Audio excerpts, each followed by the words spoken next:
Assalamualaikum warahmatullahi wabarakatuh. Video kita kali ini akan membahas 6 hal kesalahan dasar yang sering dilakukan teman-teman pemula saat membuat proyek di SketchUp.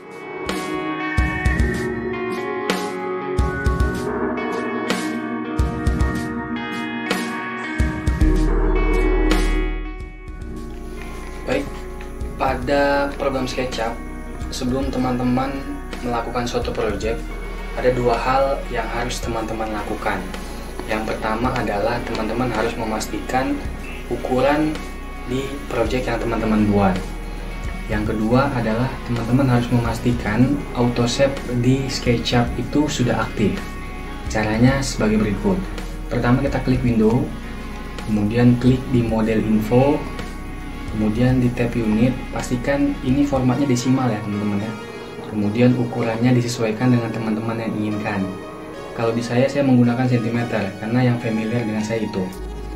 Jika sudah, kita klik close, kemudian klik lagi di tab window.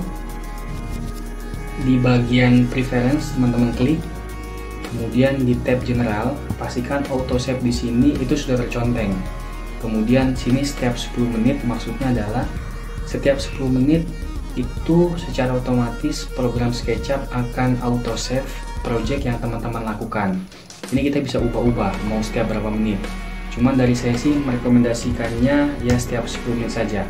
Default bawaan dari SketchUp tersebut. Jika sudah, kita klik OK.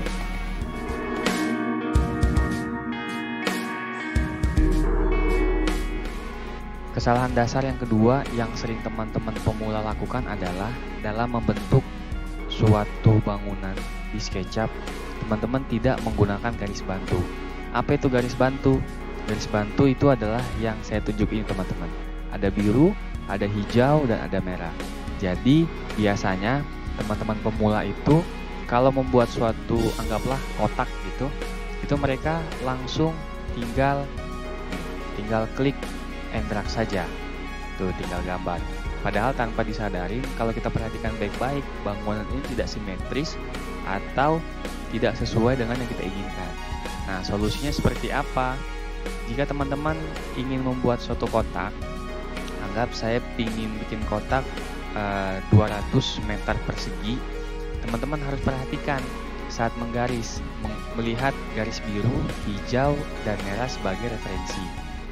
Misal ini kita lebarnya ya. Nah, ini kalau teman-teman lihat lebar ini kita patokannya garis hijau. Kita masukin 200, kemudian kita enter. Nah, ini kalau kita lihat sekilas sepertinya miring. Cuman ini bentuk simetris nanti kalau sudah jadi di SketchUp. Kemudian untuk panjangnya sendiri patokannya merah teman-teman. Kemudian di hijau juga sama. Ini untuk lebarnya kita 200, kemudian enter.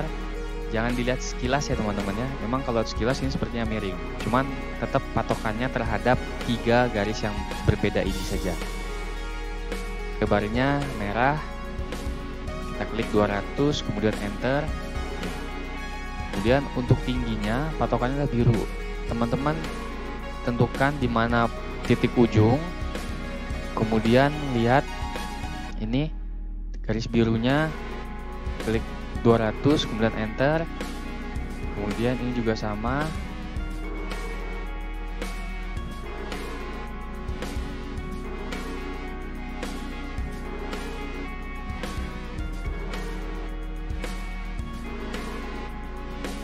Tapi tetap kalau teman-teman lihat dalam penyambungannya juga tuh garis hijau dia.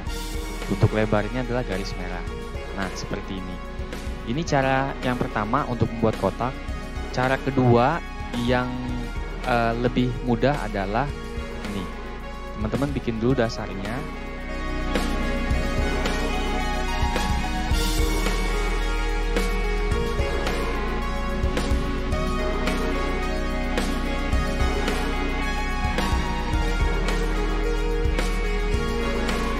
Teman-teman pilih select. Ini ditekan nih, diklik mana objek yang pingin kita tarik ke atas. Nah, kita pingin samakan berapa tingginya nih. Kita pakai ini, dimension, klik ujung ke ujung, lihat ini ukurannya 200. Kemudian pilih select lagi, klik bagian yang pingin diubah.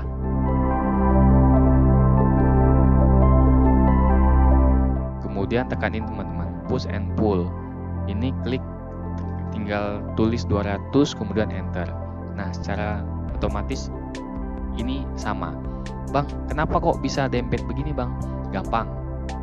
Kita klik select dulu, kemudian bangunan ini kita nih tekan sampai dia ngeblok semua ya. Tekan 3 kali cepat. Tuh 2 3. Tuh. Kemudian klik kanan. Ini make group. Nah, udah make group, ini kita bisa tarik.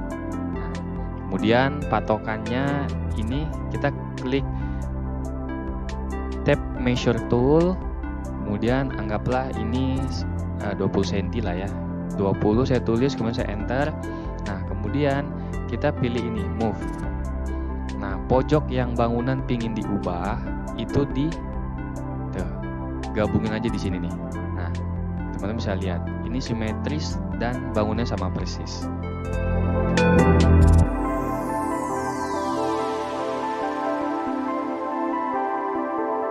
Oke, baik. Kesalahan 3 bagi teman-teman pemula di SketchUp adalah tidak membuat grup pada objek yang dibuat. Nah, maksudnya apa? Di grup itu bedanya begini. Ini ada 2 kotak yang sudah kita buat tadi. Kalau di grup, 1 kali saya tekan, itu udah menseleksi all bagian di objek tersebut. Kalau dia belum di grup, dia hanya bagian presisi saja. Nah, grup itu tujuannya apa? 1, untuk kita mengedit objek yang kita inginkan tanpa harus mengganggu objek yang lain. Yang kedua, grup itu nanti berhubungan dengan ini teman-teman, default tray, entity info, kemudian dengan layer. Nanti apa itu entity info dan layer? Nanti teman-teman tunggu saja di kesalahan kelima pada video ini. Jadi begini, kalau kita tidak bikin grup, pada saat kita ingin memindahkan bangunan, ini ada 2 bangunan, yang ini udah saya grup dan ini belum. Kalau dia di grup, kita mau pindah-pindah gampang. Dia satu keseluruhan dia bisa ngikut. Kita mau pindahkan kemana saja, nah dia bisa.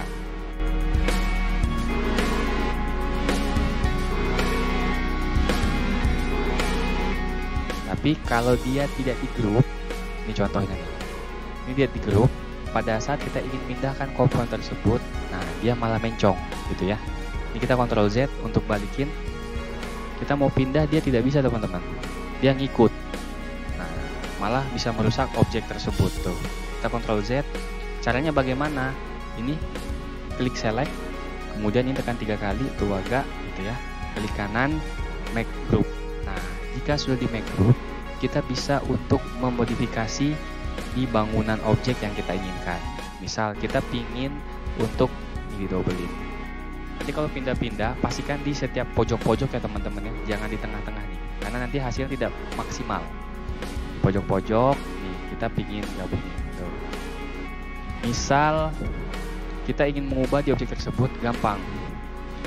Kita tinggal klik 2 kali saja di objek yang sudah kita grup. Contoh. Nih, artinya kalau kita udah klik 2 kali, kita masuk di objek itu saja. Jadi di objek ini saja yang kita bisa untuk edit. Misal kita tambahkan offset ya. Offset itu adalah garis, jika ingin membuat garis dalam atau mungkin ingin membuat bagian objek di dalam suatu objek. Nah, itu dia. Misal ini contohnya 10 cm gitu ya. Kita ingin bikin bolong nih. Bisa. Ini kita klik di sini. Kemudian kita push pull aja. Ini kita rotate, tarik sampai pojok sini teman-teman.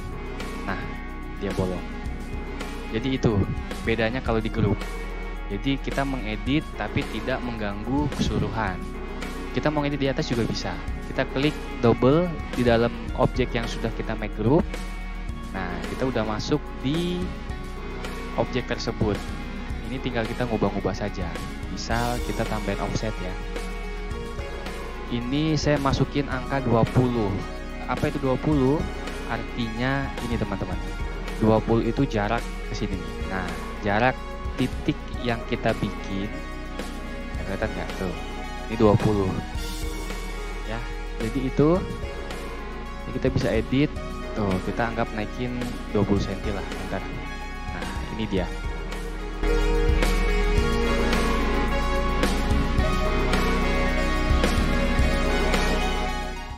Yang keempat, kesalahan dasar dari teman-teman SketchUp pemula adalah tidak mengaktifkan dan memaksimalkan fungsi view atau kamera pada SketchUp.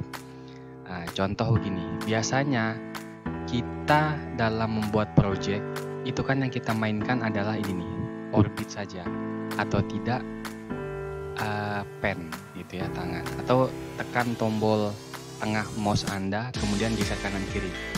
Nah, biasanya teman-teman SketchUp pemula yang dimaksimalkan adalah tampilan-tampilan seperti ini. Nah, cuman bawaan dari SketchUp itu sebenarnya kita bisa maksimalkan. Namanya fungsi views. Nah, view itu bagaimana menampilkannya di sini. Di toolbar, sengaja saya tidak masukkan biar teman-teman bisa lihat. Ini diklik kanan, kemudian teman-teman lihat ini. Ini ada tombol view, ini bisa teman-teman klik. Nah, itu. Atau bisa juga tampil di view, klik, kemudian klik toolbar. Nah, jika sudah tampil, teman-teman bisa scroll ke bagian bawah. Ini diklik view-nya teman-teman. Nah, ini adalah tampilan kamera yang disediakan SketchUp untuk merubah tampilan view pada project yang kita buat. Atau istilah sederhananya kamera pada SketchUp. Jadi yang teman-teman biasa lakukan adalah dengan menahan scroll mouse kemudian menggeser-geserkan untuk melihat tampilan, kita juga bisa memaksimalkan view yang telah disediakan oleh SketchUp. Nah, view itu apa? View itu mengubah sudut pandang atau tampilan pada SketchUp terhadap project yang kita buat. Ini ada 6 tampilan kamera yang disediakan SketchUp untuk memudahkan teman-teman dalam membuat project di SketchUp. Biasanya kita kan cuma geser kanan, geser kiri gitu ya, dengan menekan scroll bagian tengah mouse, kemudian sambil digeser. Misal kita ingin serong. Nah, kemudian ini bagian atas, ini tampak depan ini, kemudian ini tampak kanan, ini ada tampak belakang, kemudian ini tampak kiri. Jadi misal kita di posisi di sini sedang menggarap project, kemudian ini tampak depan, udah tinggal ini saja. Nah, ini tampilannya front. Artinya project teman-teman itu tampak depannya seperti ini.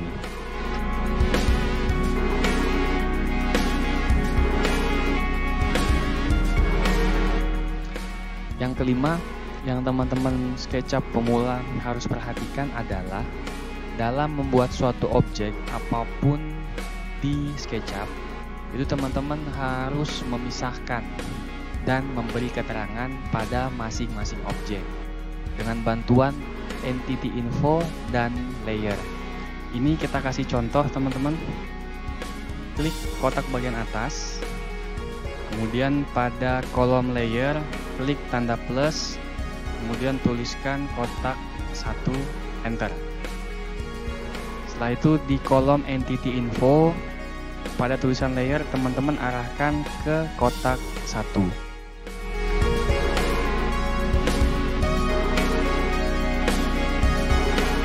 Juga dengan kotak yang di bawah ini kita klik objeknya, kemudian pada kolom layer klik tanda plus, kemudian tuliskan kotak 2, kemudian enter.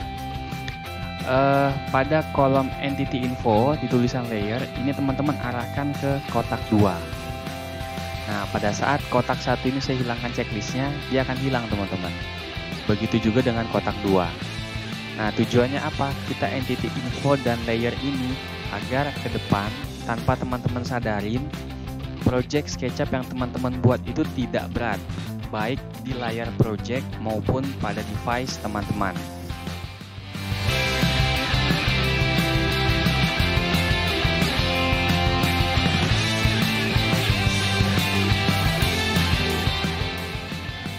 Teman-teman bisa lihat, ini contoh project yang saya buat. Pada entity info saya kasih layer ini namanya beast, dan pada tab layer itu juga ada beast. Misal saya hilangkan checklistnya, maka bis itu akan hilang. Begitu juga dengan kios-kios yang ada ini. Di entity info namanya kios, dan pada kolom layer juga ada tulisannya kios. Kalau saya hilangkan checklistnya, ini juga hilang.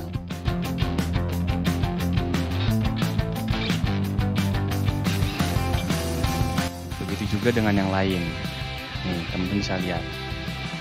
Tujuannya adalah ini pertama memudahkan kita untuk mengedit suatu project di SketchUp, dan yang kedua adalah minimalisir berat pada device yang teman-teman gunakan.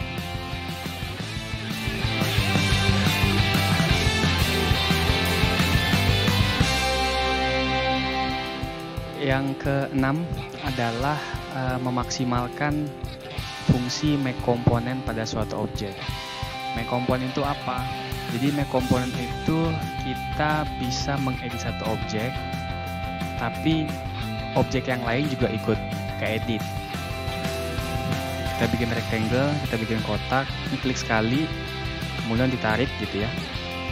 Masukin angka 200.200, artinya ini bangunan objek ini panjangnya 200 dan lebar juga 200.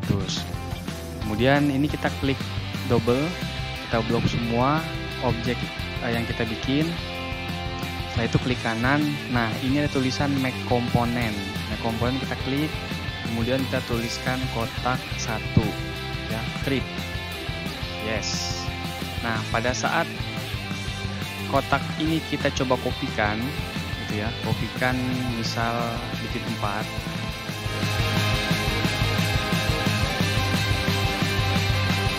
Teman-teman mengedit satu objek ini, maka 3 komponen yang lain ini juga akan ikut teredit.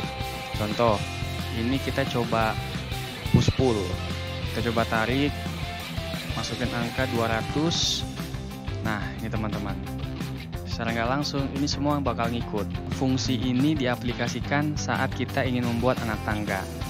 Jadi satu objek yang kita edit, maka objek yang lain juga ikut teredit.